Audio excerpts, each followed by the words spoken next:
നന്ദി പറയാനുള്ള ഞങ്ങളുടെ സെക്രട്ടറിയോട് തന്നെയാണ്. കാരണം ഞാൻ കളക്ഷൻ ഏജന്റായിട്ട് ഇറങ്ങിയിട്ട് 7 മാസമായിട്ടേ ഉള്ളൂ. 5 പേരും വന്നിട്ടുണ്ട്. അതിന് 10 വർഷമായവരുണ്ട്, 4 വർഷമായവരുണ്ട്, എന്നോട് 7 മാസം. എനിക്ക് കൂടുതലൊന്നും ധാരണ വീടുകളിൽ പോകും, കുറച്ച് ടൗണുകളിൽ പോകും, തരുന്നവരോട് വാങ്ങും. ഇപ്പോൾ വായ്പ എടുത്തവരോട് തന്നെ കളക്ഷൻ ചെയ്തു പോകും.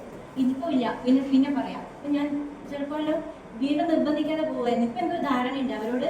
അവരെ കളക്ഷൻ ചേർത്തേ പറ്റൂ, അവരോട് പറ്റില്ല. അവരെ നമ്മൾ ഈ കളക്ഷൻ അവരുടെയും കൂടെ എടുത്തേ പറ്റൂ എന്നുള്ളൊരു ബോധ്യം എനിക്ക് വന്നിട്ടുണ്ട്. വളരെ നല്ല മെച്ചപ്പെട്ട ഒരു ക്ലാസ് ഇവിടെ നമുക്ക് 2 ദിവസമായി കിട്ടിയിട്ടുണ്ട്. എല്ലാവരും സൗകര്യങ്ങളും കൂടി ഇത്രയും വലിയ ക്ലാസ്സും മറ്റ് സൗകര്യങ്ങളും ഏർപ്പെടുത്തുന്ന ICM-നും സർവീസ് സഹകരണ ബാങ്കിൻ്റെ പേരിലും എൻ്റെ സ്വന്തം പേരിലും ഇവിടെയുള്ള മറ്റ് കളക്ഷൻ ഏജന്റുമാരുടെ പേരിലും നന്ദി പറഞ്ഞു. എല്ലാ ക്ലാസ്സും നന്നായിരുന്നു. പിന്നെ എല്ലാവരെയും പരിചയപ്പെട്ടു. പിന്നെ ഇനിയിപ്പോൾ ഒന്നും കുറച്ച് കാലത്തേക്കൊന്നും നമ്മളിനി ട്രെയിനിങ്ങിന് വിടൂലായിരിക്കും. ഞാൻ വന്നിട്ട് ആ ബാങ്കിലേക്ക് 5 മാസമേ ആയില്ല. അപ്പോൾ ആദ്യം തന്നെ ട്രെയിനിങ് കിട്ടിയത് നല്ലൊരു കാര്യം. ഇതിന് മുന്നേ ഉള്ളവർക്കൊന്നും കിട്ടിയിട്ടുണ്ടായില്ല. അപ്പോൾ ആദ്യം കിട്ടിയത് ഒരു ഭാഗ്യമായിട്ട് കരുതുന്നു. പിന്നെ അതുപോലെ ICM കണ്ണൂരിന് നന്ദി അറിയാം. ഇങ്ങനെ ഒരു ക്ലാസ് കളക്ഷൻ ഏജന്റുമാർക്ക് ഇങ്ങനെ ഒരു ട്രെയിനിങ് മറ്റ് ബാങ്കുകൾക്ക് ഉണ്ടോ അറിയില്ല. ഇങ്ങനെ ഏർപ്പെടുത്തിയ നമ്മുടെ സെക്രട്ടറിക്ക് ആദ്യം തന്നെ നന്ദി പറയുന്നു.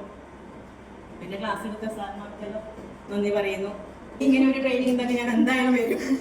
അപ്പോൾ ഇത് നമുക്ക് തന്ന ICM-നും നമ്മുടെ ബാങ്കിനും പ്രത്യേകം നന്ദി അറിയിക്കും.